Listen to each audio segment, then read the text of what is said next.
Discurso para as Testemunhas de Jeová Veteranas, Parte 1.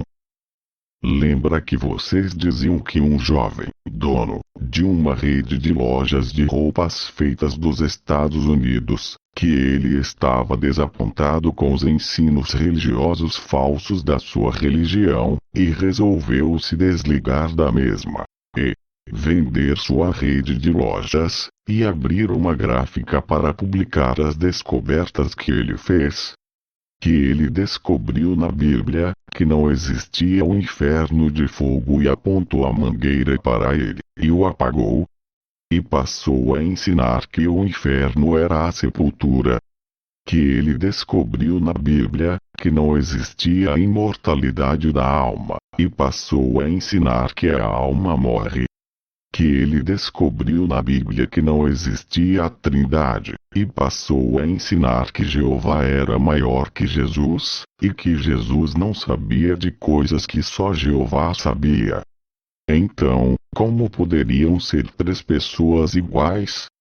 E que ele foi lá no Egito estudar a pirâmide de Gizé, e mediu várias distâncias no interior da mesma e descobriu que esta pirâmide mostrava a data do Armagedon, que seria em 1914, e que, em 1916, ele faleceu dentro de um trem, frustrado e deprimido devido às suas profecias que não se cumpriram.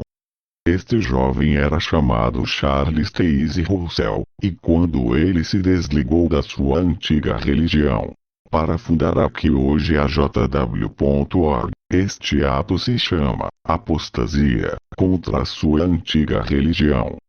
Sim, a JW.org não usa este termo para ele, que ele se apostatou da Igreja Congregacional, que era parenta da Igreja Presbiteriana, Igreja Batista e Igreja Adventista.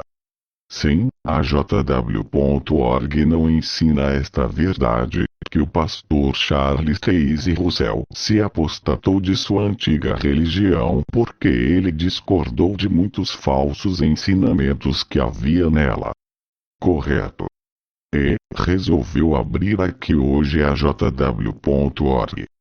Daí, ele faleceu em 1916, e todas as testemunhas de Jeová aceitavam que o pastor Russell, como assim ele era chamado, todas as testemunhas de Jeová o aceitavam como sendo membro do escravo fiel e discreto. Correto. Repetindo. Todas as testemunhas de Jeová o aceitavam como sendo membro do escravo fiel e discreto. Correto. Milhares de oradores, testemunhas de Jeová, ensinavam isso na tribuna para centenas de ouvintes presentes ouvirem. Só que atualmente, o corpo governante atual resolveu cancelar que o pastor Russell fizesse parte do escravo fiel e discreto, afirmando que o escravo fiel e discreto, que também teve o seu nome mudado para escravo fiel e prudente, foi criado só em 1919. Sim, que Jesus veio em 1919. Lá em Brooklyn, Nova York, Estados Unidos da América, e designou o corpo governante daqueles dias para ser o escravo fiel e discreto, ou prudente. Correto. O que vocês acharam desta mudança repentina que o atual corpo governante fez com o jovem pastor Russell, que morreu fiel à organização Watchtower, em 1916? Cancelaram o papel dele de ser membro do escravo fiel e discreto. O que vocês acham disso? Vocês concordaram? Ou discordaram, mas ficaram com medo de serem chamados de apóstatas caso expressassem esta discordância? Pois é, quando se discorda de um ensino e se abandona este ensino, isto se chama apostasia. Só que a JW.org não ensina isso para as testemunhas de Jeová de medo de que caia a ficha. nelas, e isso mine a fé delas no corpo governante que demoniza a palavra apostasia, aplicando única e exclusivamente aos dissidentes da JW.org. Também, o fato de cancelarem subitamente o cargo de escravo fiel e discreto do pastor Russell em 2013, significa que o atual corpo governante discordou que o pastor Russell continuasse como sendo membro do escravo fiel e discreto, ou seja, o atual escravo fiel e prudente abandonou este ensino de que o pastor Russell fizesse parte do escravo fiel e prudente. E resolveu, numa reunião com o corpo governante em 2013, deletar o pastor Russell, que faleceu em 1916, e em 2013, deletaram o pastor Russell como não sendo mais membro do escravo fiel e prudente, pois agora, o escravo fiel e prudente só foi criado em 1919. O que vocês acham disso? Concordam, ou aceitam porque São Maria vai com as outras? Do tipo, exemplo, apoiam Jesus como rei até ele entrar em Jerusalém montado num jumentinho. Depois, no piscar de olhos, abandonam a Jesus. Se apostatam de Jesus. E dizem: não temos outro rei a não ser César. Qual a diferença entre vocês e o povo que abandonou a Jesus, para que ele morresse logo em seguida? Não estou com isso querendo comparar o pastor Russell no mesmo nível de Jesus, mas a situação é a mesma. O que Jesus fez de errado, para o povo mudar de opinião de repente? E o que o pastor Russell fez de errado para o corpo governante, de repente, mudar de opinião sobre ele, para ele deixar de fazer parte do escravo fiel e prudente? Hão de convir que a pressão de turba, o efeito manada, prevaleceu, e todas vocês resolveram ficar caladas, e aceitar a situação confusa. Sim, pois o que o pastor Russell tinha de tanto mal assim comparado com o juiz Rutherford, que continuou vendendo os milhões de livros com falsos ensinamentos do pastor Russell? Ora, o juiz Rutherford foi cúmplice em distribuir muitos dos falsos ensinos do pastor Russell, de 1916 até 1946, quando o juiz Rutherford também faleceu. Em vista disso, o que o juiz Rutherford tinha de melhor para substituir o pastor Russell em ser membro do escravo fiel e prudente? Existe algum termômetro, ou medidor na Bíblia, que qualifique o juiz Rutherford como membro do escravo fiel e prudente, e desqualifique o pastor Russell de continuar sendo membro do escravo fiel e prudente?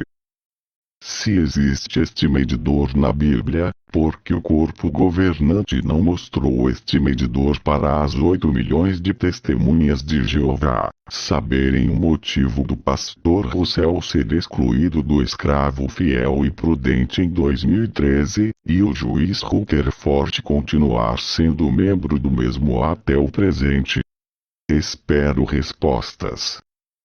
E, se em 1919 Jesus veio invisivelmente em Brooklyn e designou o juiz Rutherford como escravo fiel e prudente pois o havia inspecionado e chegou à conclusão que aquilo que ele ensinava era melhor do que aquilo que as outras religiões ensinavam, e Jesus sabia que havia na gráfica de Brooklyn um estoque de milhões de livros com ensinamentos falsos do pastor Russell, e Jesus também sabia que o objetivo do juiz Rutherford era continuar distribuindo esses milhões de livros com ensinamentos antibíblicos. Como que Jesus iria ser conivente em distribuir alimento podre, envenenado para milhões de pessoas só para não ter prejuízo se precisassem destruir esses livros? Sendo que esses livros contendo falsos ensinos continuaram sendo distribuídos até a morte do juiz Rutherford, em 1946. Imaginem. Jesus veio invisivelmente lá na gráfica em Brooklyn, em 1919, viu milhões de livros do Pastor Russell impressos e a serem imprimidos. Só que ele morreu em 1916, antes de mandar distribuir tais livros, contendo ensinos falsos, e o sucessor dele, o juiz Rutherford, que dizia que muitos ensinos do pastor Russell eram do diabo, e mesmo assim, obrigou que tais livros a publicar fossem impressos, e os outros milhões de livros do pastor Russell que já estavam em estoque, fossem distribuídos pelos milhares de pioneiros de casa em casa, graças à sua designação qual escravo fiel e prudente em 1919, e fez isso até 1946. Por 27 anos, gente, por 27 anos, após 1919, foram distribuídos milhões de livros no mundo todo, contendo ensinos falsos. E Jesus sabia disso. Sim, como que Jesus não saberia disso? E mesmo Jesus sabendo disso, vocês acham que numa situação dessa, vocês acham que o verdadeiro Jesus da Bíblia iria designar este escravo, em 1919? Jesus seria conivente em distribuir, para milhões de pessoas no mundo inteiro, ensinos falsos, de 1919 até 1946. Por cerca de 27 anos, só para não ter prejuízo e assim, arrecadar dinheiro para a gráfica da JW.org. O que acham de um Jesus desse, criado pelo atual corpo governante? Espero respostas.